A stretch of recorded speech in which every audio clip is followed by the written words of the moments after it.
Hi friends, ఈరోజు వార్తల్లో నిలిచిన కరెంట్ అఫైర్స్లోని మొదటి అంశం. ఈ వీడియోలో చర్చించిన పేపర్ కటింగ్స్ అన్నీ కూడా కమ్యూనిటీలో వీడియో లింక్తో పోస్ట్ చేస్తాను. అక్కడ ఇంపార్టెంట్ క్లిప్పింగ్స్ అన్నీ చదువుకోవడానికి వీలుగా ఉంటుంది. మొదటి అంశం, మహిళల కనీస వివాహ వయస్సును 21 ఏళ్లుగా నిర్దేశిత వయస్సు కంటే తక్కువ వయసున్న మహిళలకు పెళ్లి చేస్తే నేరం అవుతుందని హిమాచల్ ప్రదేశ్లో ఈ చట్టాన్ని తీసుకొచ్చారు. మహిళల కనీస వివాహ వయసును 18 నుంచి 21 ఏళ్లకు పెంచుతూ హిమాచల్ ప్రదేశ్ అసెంబ్లీలో బుధవారం బిల్లును ప్రవేశపెట్టి దీన్ని ఆమోదం పొందించారు.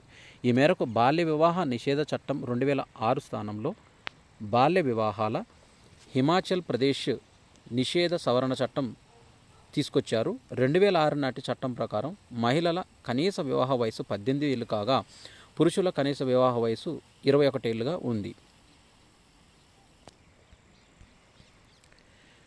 భారతదేశంలోనే బ్యాంకింగ్ రంగంలో దిగ్గజ సంస్థ అయిన స్టేట్ బ్యాంక్ ఆఫ్ ఇండియా, ఈ స్టేట్ బ్యాంక్ ఆఫ్ ఇండియాకు కొత్త చైర్మన్గా చల్లా శ్రీనివాసులు శెట్టి సిఎస్ శెట్టి పదవి బాధ్యతలు స్వీకరించారు.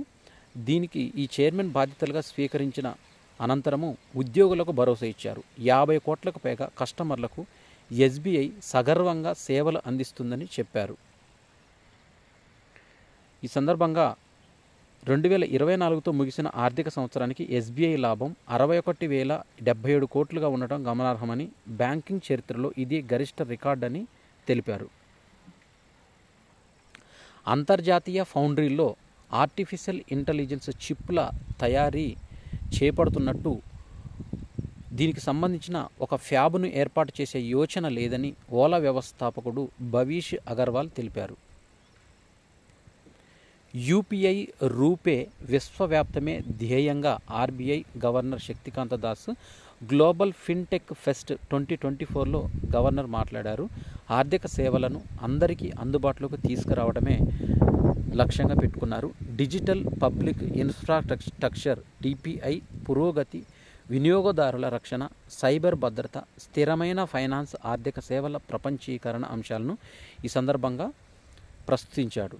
సరిహద్దు చెల్లింపుల్లో వ్యవస్థ సహా ఆర్థిక మౌలిక సదుపాయాలను బలోపేతం చేయడం ఆర్బీఐ కీలక లక్ష్యాలుగా ఉన్నాయి. భారతదేశానికి సాంకేతిక ప్రతిభ, అభివృద్ధి చెందుతున్న ఆర్థిక ఫిన్టెక్ వ్యవస్థల బలం, తద్వారా డిజిటల్ ఆవిష్కరణలు, ఫిన్టెక్ స్టార్టప్లు అంతర్జాతీయ సహకారానికి పనిచేయటం, ఎక్సలెన్స్ సంస్థలను అభివృద్ధి చేసే విషయాన్ని తెలిపారు.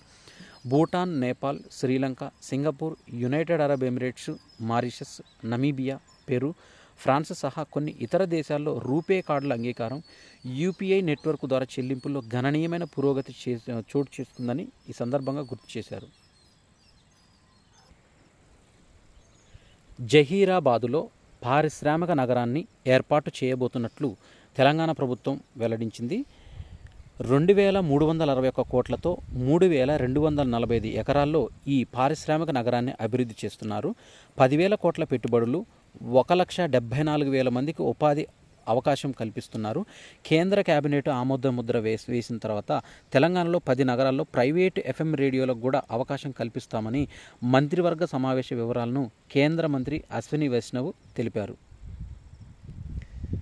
దీంట్లో ఈ ప్రాజెక్టు స్వరూపము 3,245 ఎకరాలు, వ్యయం 2,361 కోట్లు, పెట్టుబడి సామర్థ్యం 10,000 కోట్లు, ఉపాధి అవకాశాలు 1,74,000 మందికి ఉపాధి అవకాశం దక్కే అవకాశం ఉంది.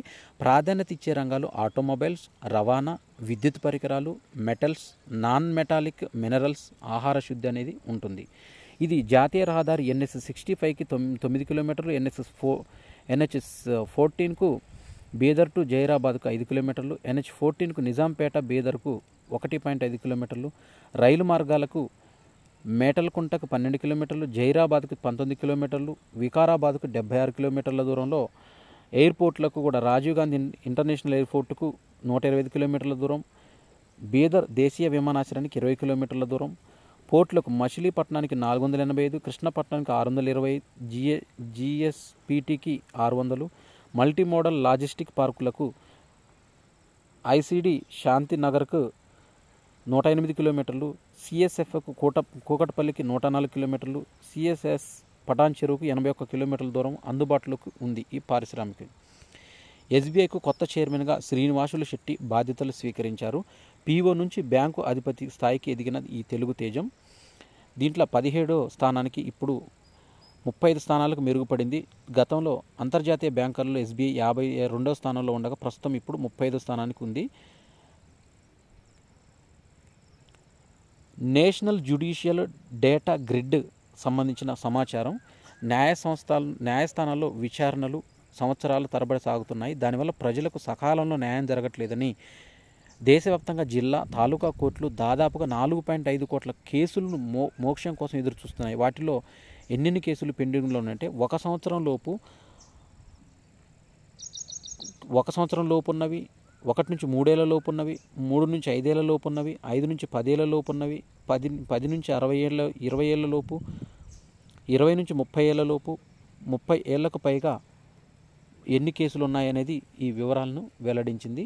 దీంట్లో సంవత్సరం లోపు ఉన్నవి 1,62,00,000 కేసులు, 1 నుంచి 3 ఏళ్ల లోపు 1,07,00,000, 3 నుంచి 5 ఏళ్ల లోపు 63,57,000, 5 నుంచి 11 ఏళ్ల లోపు 78,89,000, 10 నుంచి 20 ఏళ్ల లోపు 36,51,000, 20 నుంచి 30 ఏళ్ళ ఉన్నది 5,36,000, 30 ఏళ్లకు పైగా ఉన్నాయి 1,00,000 కేసులు. మొత్తము ఈ వివరాలను నేషనల్ జ్యుడిషియల్ డేటా గ్రిడ్ వెలువడించింది. పారిశుద్ధ్య కార్మికురాలి రచన యూనివర్సిటీలో పాఠ్యాంశంగా తీసుకొచ్చారు. ఎస్ ధనుజా కుమారి. ఈమె కేరళ తిరువనంతపురం చెంగల్చూల అనే మురికివాడలో పుట్టారు. నిరుపేద కుటుంబం కావడంతో ఈమె వారి వ్యతలన్నింటినీ ఒక పుస్తకం రూపంలో తీసుకొచ్చారు.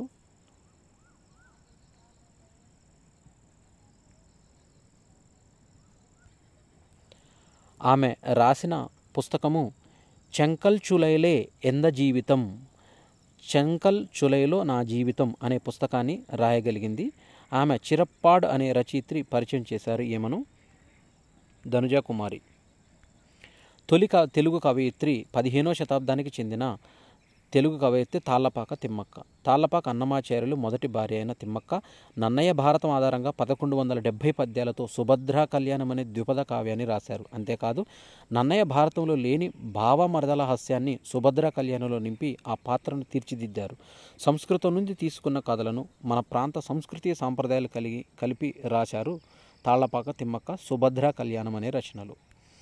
అమెరికా ఒడిలో అఆఇలు నేడు తెలుగు భాషా దినోత్సవం సందర్భంగా రాజు చామర్తి తానా ఆధ్వర్యంలో నిర్వహిస్తున్న పాఠశాలలో తెలుగు భాష సుగంధాలను అందరికీ నేర్పుతున్నారు. 20 రాష్ట్రాల్లో తానా పాఠశాలను ఏర్పాట్లు చేసింది. సింగపూర్లో ఆన్లైన్ తరగతులను కూడా గూడూరు శేషారావు నిర్వహిస్తున్నారు. ఫెస్టివల్ ఆఫ్ ఫ్యూచర్స్ పోర్టల్లో కేటీఆర్ సెప్టెంబర్ 5 నుంచి 7 వరకు మాస్కోలో ఈ కార్యక్రమంలో పాల్గొని ప్రదర్శనలు ఇవ్వనున్నారు.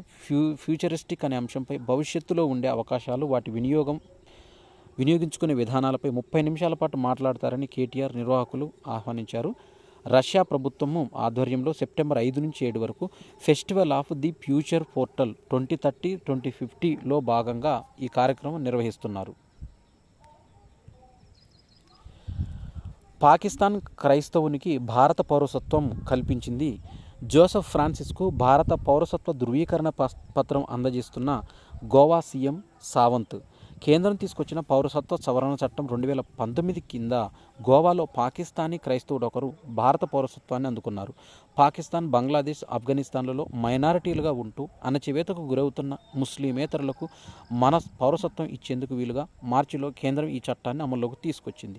78 ఏళ్ల జోసెఫ్ ఫ్రాన్సిస్ పెరీరాకు పౌరసత్వ ధృవీకరణ పత్రాన్ని గోవా రాష్ట్ర ముఖ్యమంత్రి ప్రమోద్ సావంత్ అందజేశారు.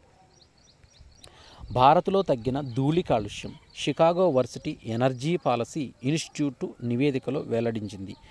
ఇది ప్రపంచ ఆరోగ్య సంస్థ నిబంధనల ప్రకారం క్యూబిక్ మీటరుకు 5 మైక్రోగ్రాముల వార్షిక PM2.5 ప్రమాణాన్ని అందుకోవడంలో విఫలమైతే 3.6 సంవత్సరాలు ఆయుష్ కోల్పోతారని హెచ్చరించింది.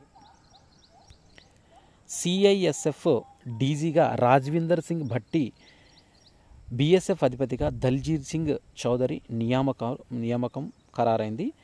దీనిలో సిఐఎస్ఎఫ్ డైరెక్టర్ జనరల్ డీజీగా 1990 బ్యాచ్ ఐపీఎస్ అధికారి రాజ్విందర్ సింగ్ భట్టీకి అవకాశం కల్పించింది. ఆయన ప్రస్తుతం బీహార్ డీజీపీగా ఉన్నారు.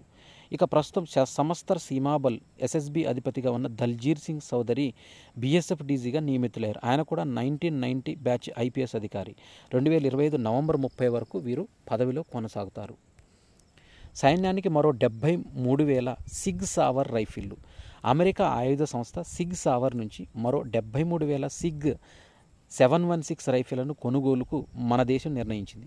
ఆ మేరకు ఆ సంస్థ ఆర్డర్ కూడా పెట్టింది. 2019లో మొదటి విడతగా 72,400 రైఫిళ్లను కొనుగోలు చేసింది.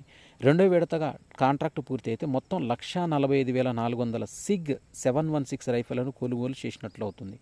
ప్రపంచంలో రెండో పెద్ద సైన్యమైన భారత సైన్య ఆధునీకరణలో భాగస్వాములవుతున్నందుకు తమకెంతో గర్వకారణంగా ఉందని సిగ్ సావర్ కంపెనీ సీఈఓ రాన్ కోహెన్ ప్రకటించారు.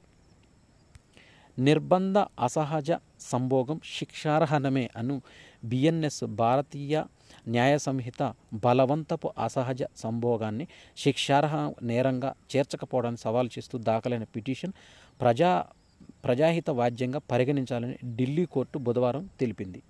రద్దయిన ఐపీసీ సెక్షన్లోని 377వ సెక్షన్ ఇద్దరు వయోజనుల మధ్య బలవంతంగా జరిగే అసహజ సంభోగాన్ని, మైనర్లపై లైంగిక దౌష్ట్యాన్ని, పశురతిని శిక్షార్హంగా పరిగణించింది. వాయుసేన విజయగాథలపైన కామిక్స్ బుక్స్ అనేవి తీసుకువస్తున్నారు. 1971లో జరిగిన భారత్ పాకిస్తాన్కు సంబంధించిన బొయిరా యుద్ధ ఘటనల్ని కథ రూపంలో వివరించేందుకు కామిక్ పుస్తకాలను విడుదల చేసింది.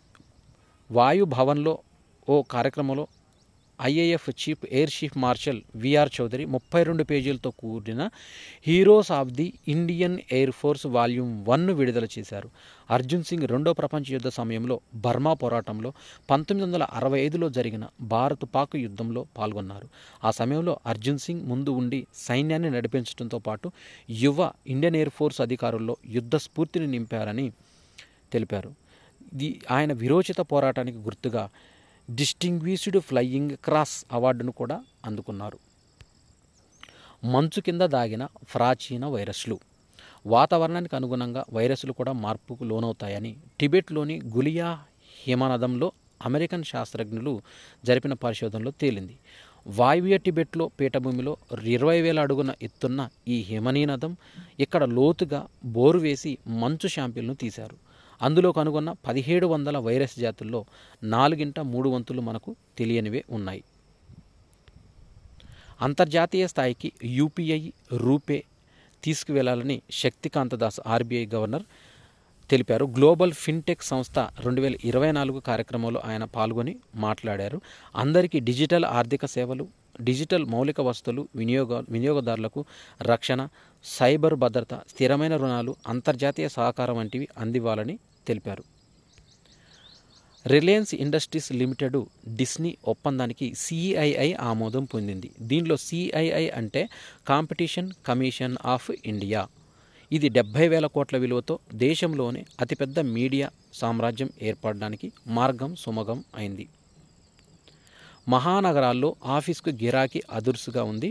క్యూష్ మ్యాన్ అండ్ వేక్ఫీల్డ్ ఒక నివేదికను విడుదల చేసింది. దీనిలో 2024 ప్రమాదంలో బహుళజాతి కంపెనీల నుంచి గిరాకీ లభించడంతో 4.19 కోట్ల చదరపు అడుగుల స్థూల కార్యాలయం లీజింగ్ నమోదైంది. ఇదే గిరాకీ ఏడాది మొత్తం ఉంటే రెండో అర్ధభాగం 4 కోట్ల చదరపు అడుగుల కార్యాలయ స్థలాల లీజింగ్ నమోదు కావచ్చని తెలిపింది. సినిమా మాటల రచయిత నడిమింటి నరసింగారావు 72 సంవత్సరాల వయసులో కన్నుమూశారు. హైదరాబాద్లో ఓ ప్రైవేట్ ఆసుపత్రిలో చికిత్స పొందుతూ మరణించారు. ఈయన కృష్ణవంశీ దర్శకత్వం వహించిన గులాబీ చిత్రం, రామ్ గోపాల్ వర్మ దర్శకత్వం వహించిన అనగనగా ఓ రోజుతో పాటు పాత బస్తీ, ఊరికి మొనగాడు, అమ్మో 1వ తారీఖు, కుచ్చి కుచ్చి కూనమ్మ తదితర చిత్రాలకు మాటల రచయితగా పనిచేశారు. దూరదర్శన్ ప్రేక్షకుల్ని అలరించిన తెనాలి రామకృష్ణ సహా ఈటీవీలో ప్రసారమైన వండర్ బాయ్, లేడీ డిటెక్టివ్, అంతరంగాలు తదితర ధారావాహికలకు కూడా మాటలు అందించారు. భారతీయ శిల్పకళా సంపదలో గుంటూరు జిల్లాలోని ఉండవల్లి గుహాలయాలు ప్రత్యేక స్థానాన్ని పొందాయి. క్రీస్తు 6-7 శతాబ్దాలలో కొండ తొలిచినట్టు ఆధారాలున్నాయి. దీనిలో ఈ కింది అంతస్తులో భిక్షువులు తాపసులు కూర్చునేందుకు వీలుగా విశాల మందిరం, మొదటి అంతస్తులో త్రిమూర్తులు పద్మాసనంలో వినాయకుడి విగ్రహాలు, రెండో అంతస్తులో సుమారు 3 అడుగుల వెడల్పు 20 అడుగుల పొడవైన ఏకశిల అనంత పద్మనాభ స్వామి విగ్రహం ప్రత్యేక ఆకర్షణగా నిలుస్తుంది. ప్యారిస్లో పారా ఒలింపిక్స్ అనేవి విజయోత్సవంగా ప్రారంభమయ్యాయి ఆటలు. ఈ ఘనమైన ఆరంభం అదిరిపోయే విధంగా పారాలింపిక్స్లో భారత టీం కూడా పాల్గొన్నది. ఆరంభ సభలో ప్యారిస్లో జరుగుతున్న 17వ పారాలింపిక్స్లో ఇది 1960లో మొదటి పారాలింపిక్స్ను నిర్వహించారు. పారాలింపిక్స్లో భారత్ ఇప్పటి వరకు సాధించిన పథకాలు మొత్తం 31. అత్యధికంగా అథ్లెటిక్స్లు 18 పథకాలు సాధించారు. దీనిలో 4 స్వర్ణాలు, 9 రజతాలు, 5 కాంస్య పథకాలు అనేవి ఇప్పటి వరకు ఉన్నాయి. ఇక రేపటి నుంచి మొత్తం పారాలింపిక్స్లో మొత్తం 11 రోజుల పాటు జరిగే ఈ పారాలింపిక్స్లో 22 క్రీడల్లో 4000 మందికి పైగా పారా అథ్లెట్లు తలపడతారు. ఈ వైకల్యాలను పక్కకు నెట్టి వీరు పాల్గొన్న ఈ క్రీడలు సెప్టెంబర్ 8న ముగింపు వేడుకలు జరుగుతాయి. ఇప్పటికీ ఈ పారాలింపిక్స్లో 20 లక్షలకు పైగా టికెట్లు అమ్ముడుపోయాయి. ఈ క్రీడల్లో భారత్ నుంచి 84 మంది అథ్లెట్లు బరిలో దిగుతున్నారు. టైంక్వాడో, టేబుల్ టెన్నిస్, ట్రాక్ సైక్లింగ్ పథకాంశాలు కూడా దీనిలో చోటు చేసుకుంటున్నాయి. కరెంట్ అఫైర్స్కి సంబంధించి కొన్ని మాదిరి ప్రశ్నలు అనేవి ఇక్కడ ఉన్నాయి. అంతర్జాతీయ ఒలింపిక్ దినోత్సవం ఏటా జూన్ 23వ తేదీన నిర్వహిస్తారు. 1894లో ఈ జూన్ 23 ఇదే తేదీన అంతర్జాతీయ ఒలింపిక్ కమిటీ IOCని ఏర్పాటు చేశారు. 1948 నుంచి ఏటా ఈ దినోత్సవాన్ని నిర్వహిస్తున్నారు. 2024లో అంతర్జాతీయ ఒలింపిక్ దినోత్సవాన్ని లైట్స్ మూవ్ అండ్ సెలబ్రేట్ అనే థీమ్తో నిర్వహించారు. లైట్స్ మూవ్ అండ్ సెలబ్రేట్ అనే థీమ్తో జూన్ 23, 2024 అంతర్జాతీయ ఒలింపిక్స్ యొక్క థీమ్. ఎయిర్ ఇండియా సంస్థ